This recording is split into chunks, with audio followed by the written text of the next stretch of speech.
Well, thank you, everybody, for coming to the Police Operations Center today. My name is Ira Cronin. I'm the Public Relations Manager for CSPD. I'll introduce our speakers today.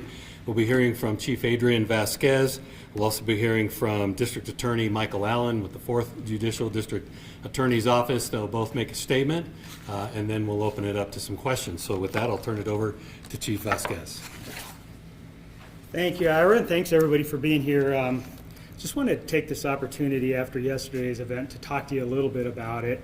DAL are going to go through some of our own talking points and maybe talk a little bit about some of the legislation that's coming up that was really affected, or the use of that technology was really affecting how we operated yesterday. So I wanted to cover some of that. But yesterday, just before 3 p.m., CSPD officers responded to a call for service that all of us truly would dread. If you can imagine, a vehicle was stolen, and inside the vehicle was a 2-year-old child. So if you can think about what that parent was going through when they walked out and that child was missing, or the vehicle was missing.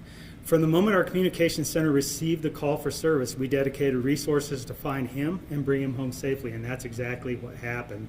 And with that, Ira, I think let's show that video of the actual recovery. So we'll show you some body-worn camera video here of when the child was recovered. Done. Zebra 27. Vehicles unoccupied. We have the kid.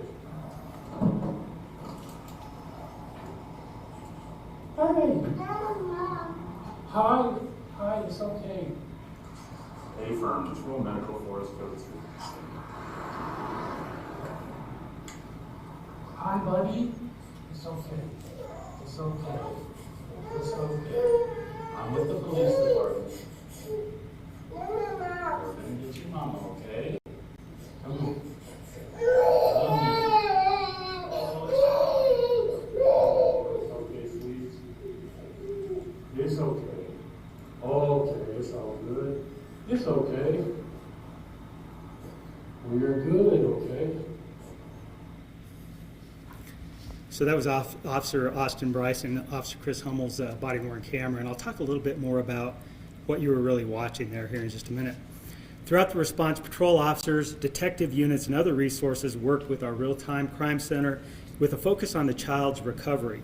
Our technology was used extensively in this situation, which included automatic license plate reader, or ALPRs, to search for the stolen vehicle's movement.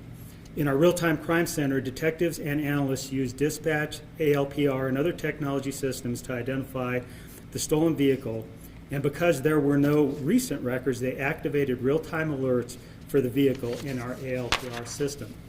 They then pulled historical images from the vehicle from our ALPR database and uploaded them into our dispatch computer system, giving responding officers clear images of the stolen vehicle as they searched for it.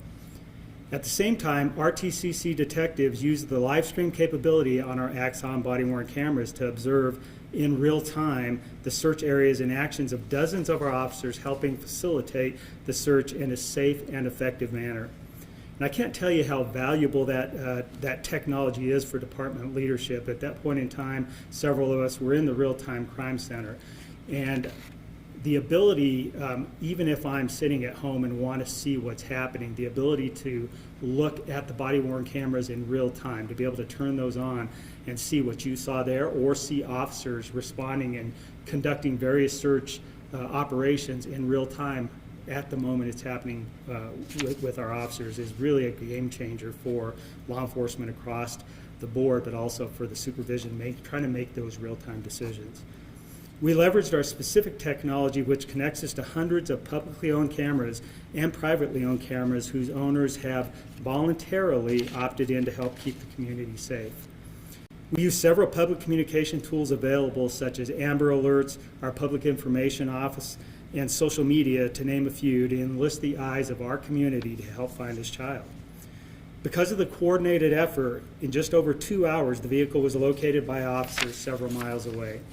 The child was found physically unharmed in the vehicle. The outcome is not luck. It's the combination of preparation, professionalism, and the responsible use of technology to ensure and advance our public safety across Colorado Springs.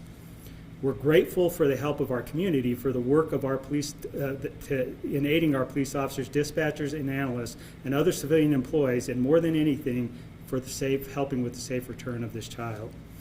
We're still working to identify and apprehend the criminal who kidnapped the child.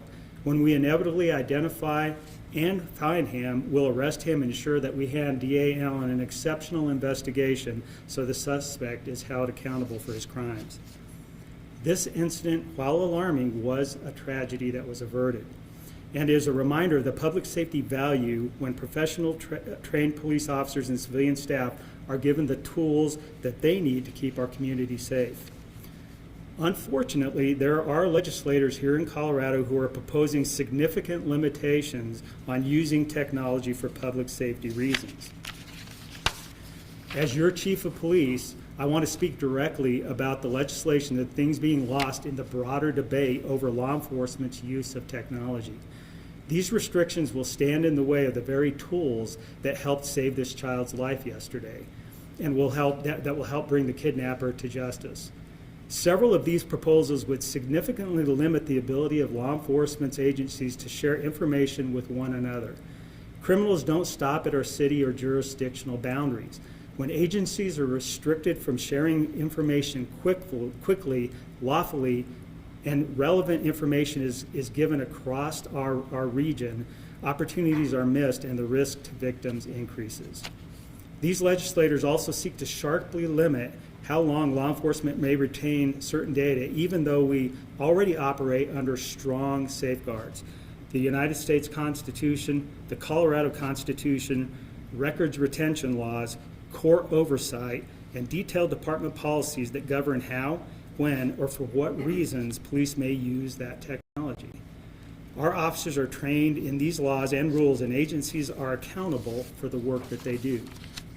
Again, information sharing amongst agencies is crucial for public safety, and in this case specifically, I want to thank our partners at the FBI, Colorado State Patrol, Colorado Department of Public Safety, and the District Attorney's Office, who immediately stepped in to help. Data we use is lawfully collected, and with legal requirements placed upon us, allows cases to be solved in weeks, months, or even years later. These tools are not about surveillance for its own sake. They're used to solve crimes, find missing children, identify suspects, and clear the innocent. They allow us to get the right answer faster, and they help keep our citizens safe. Yesterday's outcome is a perfect reminder of what's at stake. Now, Mayor Yemi was unable to be here today, but he wanted to, after I briefed him, first of all, applaud the efforts that were made in getting this child safely home. But he also wanted to show his support for the responsible use of technology to keep our community safe. And with that, I'll turn it over to DA Allen for some comments. Thank you. Thank you, Chief. I want to start out by just pointing out that Colorado Springs Police Department does a fantastic job in keeping our community safe. They work hand in hand with the community. They use cutting edge technology, and the chief talked about it already, the real-time crime center that uses those cutting edge technologies that are available to the public and to policing to uphold public safety and to serve the community. And, you know, it's unfortunate that we have to deal with evil being committed in our community. But I can tell you that there's no better agency in the state of Colorado than going after evildoers and holding them accountable by effectively investigating and handing over cases to the DA's office for prosecution. And that's what they're doing in this case. Because we don't have a suspect in custody yet, I'm going to not talk about the case itself. The chief has already given you plenty of information about that. But what I really want to talk about is the legislation that Chief Vasquez just mentioned. I often refer to this time of year as silly season in Colorado. When the legislature is in business, they are putting forth bills that sometimes are good for the community, but as it relates to criminal justice reform, are often a negative towards public safety. And there's two bills in particular that I want to highlight. One is called the PEEPS bill. So it's titled by the sponsors as Protecting Everyone from Excessive Police Surveillance. There is nothing more nonsensical than the title of that bill. in that acronym PEEPS. It should be titled Protecting Perpetrators of Crime, because what it effectively does is it handcuffs police from using technologies that are available to businesses in the community, to private citizens in the community. And yet the sponsors of that particular bill want to handcuff police departments and prevent them from using tools that actually solve crime and hold evildoers accountable. The other is HB 261037, and that is designed to prevent law enforcement from accessing information that is held by third parties. So think about, you all have cell phones. Everything that you do publicly, whether you shop at particular stores, anything like that, all of that information is available to you. The things that you consume online, what social media things that you click on, that kind of thing. All of that information is available to businesses that want to sell people things, that want to take advantage of whatever their proclivities are. And yet this piece of legislation would say, yeah, it's okay for a business operator to have that information, but it's not okay for police to have that information. And so what these sponsors of these bills are really saying to the people of Colorado is that it's okay for criminals to use cutting-edge technology to both plan, perpetrate, and then hide their crimes. But it would be wrong for police to use technologies to go after those criminals. It is beyond time for our legislators to start focusing on upholding public safety, upholding the rule of law, stop protecting criminals, and start standing with victims.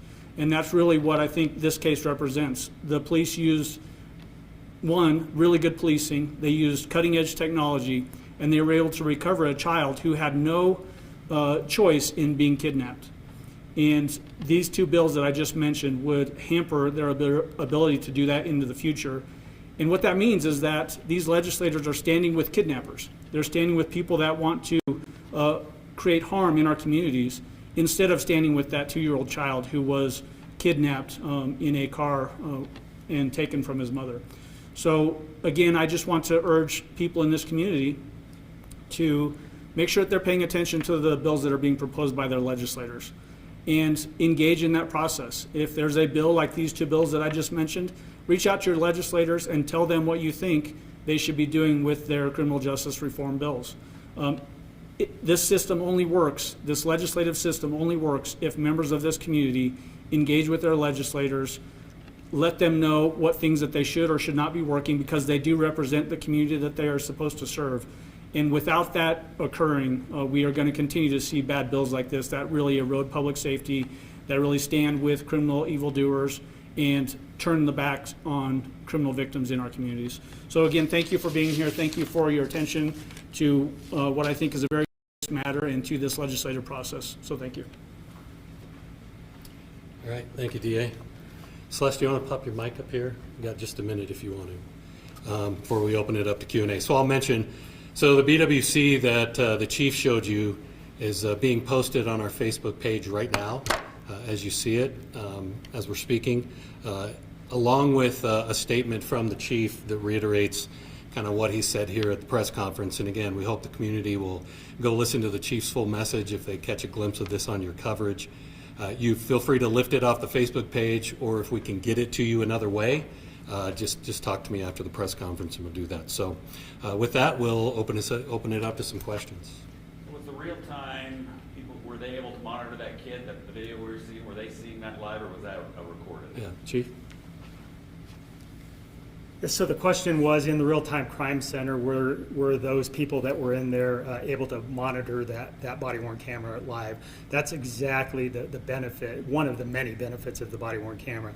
They were able to pull that up as it was happening and watch that in real time. I happened to be in the real-time crime center at that moment and was able to watch that in real time. And we were seeing a picture that went out on social of the car. That's from a historic photo. Where do those historic photos come from? So the database for our ALPR system can store those, and we can search that data right now, and that's what DA Allen is talking about. One of the restrictions potentially posed in this legislation would prevent that type of searching of that database to be able to pull that kind of data.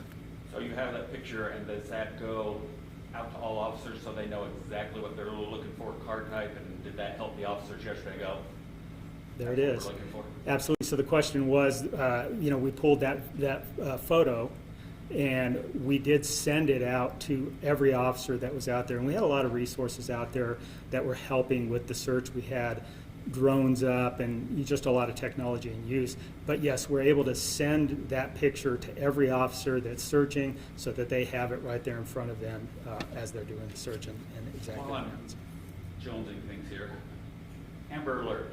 We knew in social media when it seems like there was a delay on Amber Alert. Is that a state versus local thing, or what happened there? Yeah, we started working through, there's a whole process, documentation and things that you have to provide to CBI for the Amber Alert. We were in the process of doing that. In the meantime, that's why we sent all the information out to all of the media outlets, the vehicle description, child description. We sent it out to CDOT and all of our law enforcement partners in the meantime while we were getting that Amber Alert documentation up to And CBI. one more, we're right on the border of no man's land there, where we're near the county, and I heard the dispatch came in to county, which I guess can get crossed up there. That I'm I not don't know if aware that's of. true or not. I have not heard I that. heard I'm not it. aware of. Yeah. We clarified It's that, but I am not grapevine aware of that. Sheriffs got the call and they were talking to your dispatch, it was real time happening. But when you're like that, and you're right next to the county, that car could have easily gone to the county, say you have the picture, does this legislation you're talking about, would it prevent you from, we're in the city, we got it, but we can't send it to the sheriff's office because they're not our jurisdiction, or? Well, and maybe DA Allen can really talk about the specifics of sharing the information, but that is one of the concerns. Yeah, I don't think there's anything in there that would prevent that sort of cross-pollination of information between agencies when it's a question like what you're describing. But it doesn't take much imagination to go back to a time when we didn't have a lot of sharing between law enforcement agencies. When the post-attack on 9/11 happened, there was a lot of discussion about there was not a good sharing of information, and that led to the attack on 9/11. That's kind of what we're seeing now, is that there's legislation being passed in Colorado that prevents the police department from working with other law enforcement agencies, whether it's federal or local, and using data and technologies that would be effective in policing. And that will have a negative impact on public safety, and that's why I think it's important that we talk about those types of bills in a very public way. While you're here, Yeah. I don't know if you can talk to this, because you said the guy hasn't been arrested, but in a case where a kid's in a car and somebody hops in and they think they're stealing a car, then they realize there's a kid in the back, is it still an enhancer? Does that make sense? It would depend on a bunch of factors. We can talk in hypotheticals, but it's always going to come down to the factors involved in a particular investigation, so I'd rather not say, especially since we have a pending investigation on this one in particular. So if this technology was not used or we didn't have it, how long would it have taken, how much extra time would that have taken to find and locate the kid?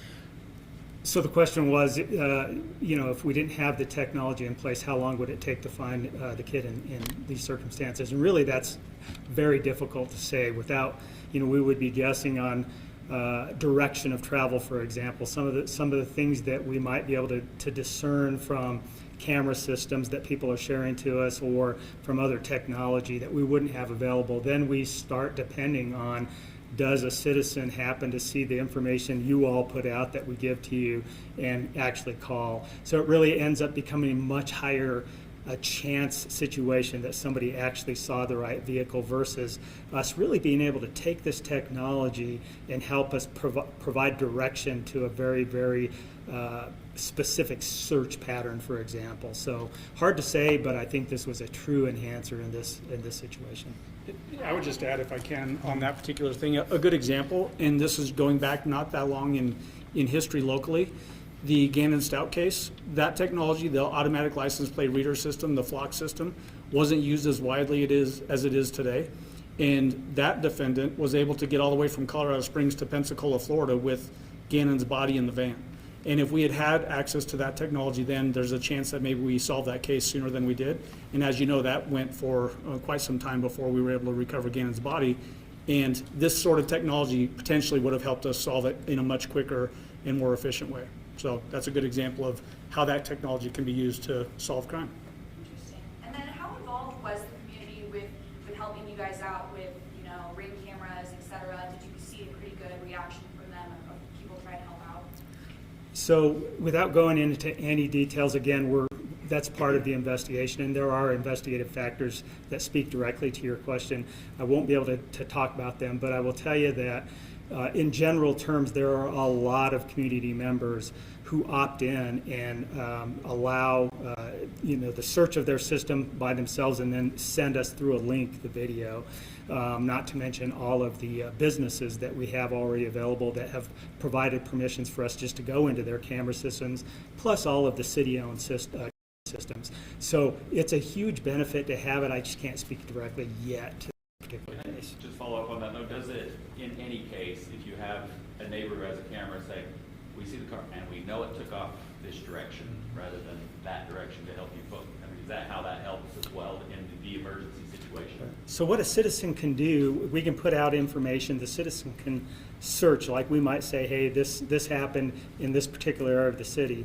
They can search their cameras, and they're like, oh, look, I think this is relevant. Then we provide them a link, and they download it right into our system, and we can look at it just almost immediately. Chief Vasquez, can you explain what it was like in that moment, in the real-time crime center, when you saw that body-worn camera footage and knew that child was going to be safe? Yeah, it was absolutely a relief. You saw the child start to cry, and I think everybody was heartbroken over that. You were so concerned, and I will tell you, a lot of my command staff that's in the back of the room was also in the real-time crime center, along with those detectives and analysts that were working it. And I think when a situation is unfolding just like this, they're so focused on trying to find, in this case, the child. So they're not necessarily thinking emotionally, but as soon as you see something like that, you can't help but to kind of think, wow, this is pretty amazing.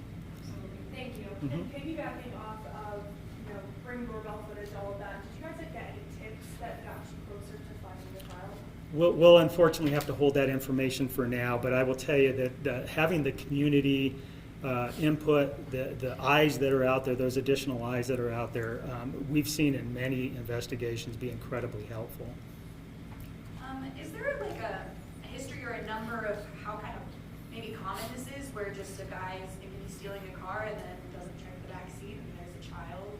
Is there has that happened recently or in the past, and how is it similar? Yeah, I am certain there is, but I couldn't tell you. I couldn't give you numbers or anything like that. I'm sure that's something we could probably find out, but I don't have that information with me.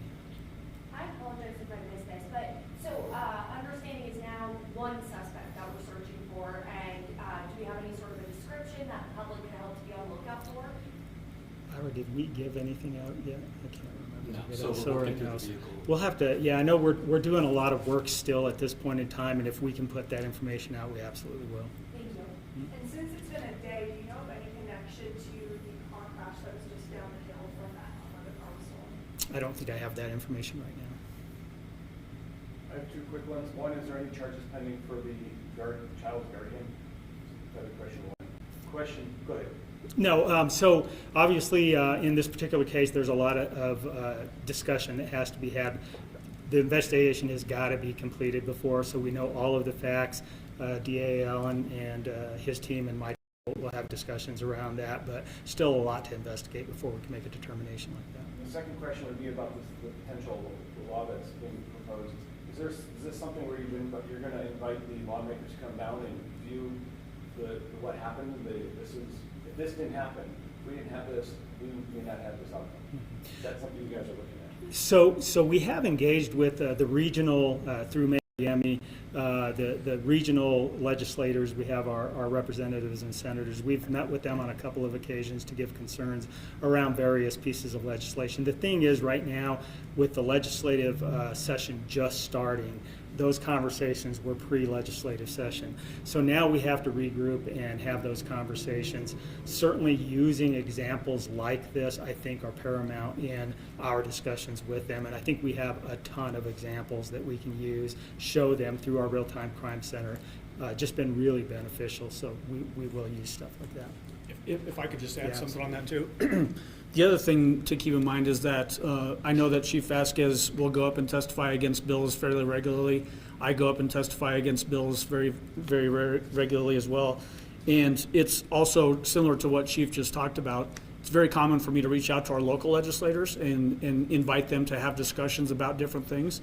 Some of them are receptive to those discussions, some of them are not, because they are really very focused on criminal justice reform that I described earlier. And for the ones that aren't willing to have those conversations on the front end, we'll have them in testimony at committee. And these two bills in particular, it's important to note too that every elected DA in the state of Colorado, so all 23 DAs, oppose these two bills because they are so bad for public safety. Anything else? So again, the clip that we played is up on the Facebook page. Again, I think just in closing, yesterday was the kind of result every parent would hope for once you get in that kind of horrible situation, and certainly the chief and command staff directed this exactly as we could. And just to explain one thing about that image that we had from the license plate recognition camera. So initially, as I understood it, what we were able to gather was the vehicle make, the vehicle model, color, and a partial license plate from the vehicle owner.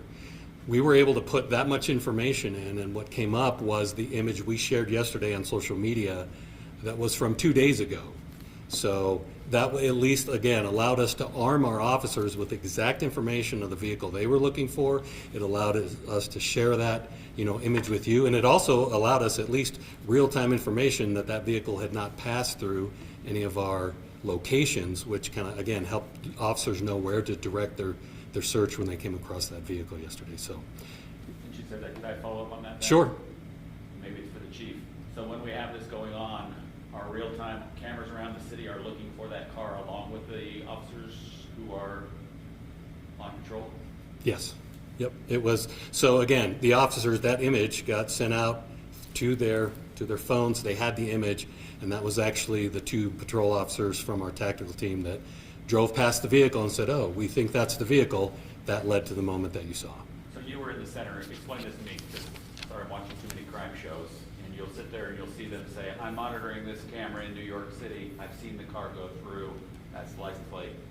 Do you have both eyes, and do you have technology looking for the license plate? And I don't know where all the cameras are, but hey, it just went through at Lake Avenue and whatever the technology spotted, or those of us who are in the crime. Can you kind of give me a visual on that? Yeah, so it's an automated system, so it's reading license plates and finding the key factors in the license plate to make notifications. So there's an alarm that goes off when it discerns the information you're looking for.